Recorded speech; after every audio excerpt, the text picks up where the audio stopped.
Timur Tengah, malam tidak pernah benar-benar gelap. Ia selalu menyisakan bara. Di balik tenangnya padang gurun, di bawah langit yang biasa menurunkan bintang, kini menurunkan rudal.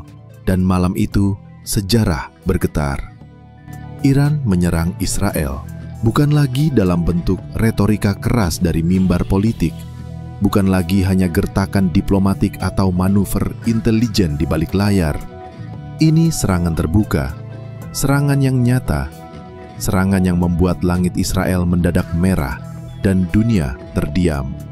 Dari langit Teheran hingga ke pangkalan militer di Isfahan, Iran telah menyusun gerakannya secara terencana. Ratusan drone bersayap logam dilepaskan menuju barat. Rudal-rudal berpemandu presisi diluncurkan melintasi cakrawala.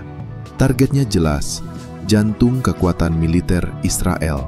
Dan ketika sirene pertama meraung di Tel Aviv, tidak ada yang bersiap untuk tidur malam itu. Sistem pertahanan udara Israel, Iron Dome, bekerja mati-matian, mencegat, menyilang, meledakkan ancaman di udara. Tapi kali ini jumlahnya terlalu banyak. Serangan ini bukan serangan acak. Ini adalah pesan yang dikirim langsung dari jantung Republik Islam Iran. Kami tidak akan diam lagi.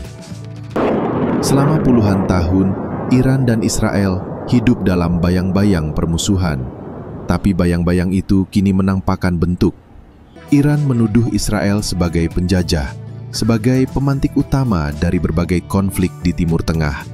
Dan Israel melihat Iran sebagai ancaman eksistensial, sebagai negeri yang menanamkan api kebencian dalam setiap pori kebijakannya. Konflik ini bukan sekedar soal batas wilayah. Ini adalah pertarungan ideologi, harga diri, dan pengaruh.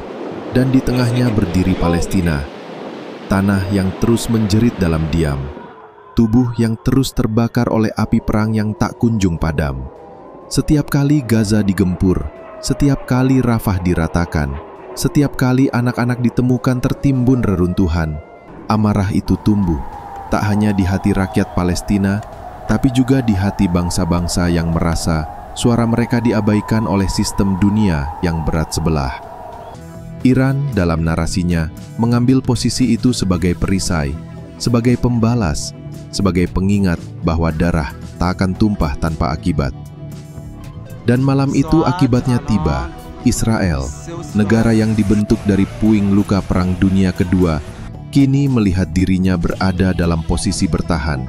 Dunia yang biasanya terbagi antara mendukung dan mengutuk, kali ini terpecah lebih tajam. Negara-negara barat bergerak cepat menggelar pertemuan darurat.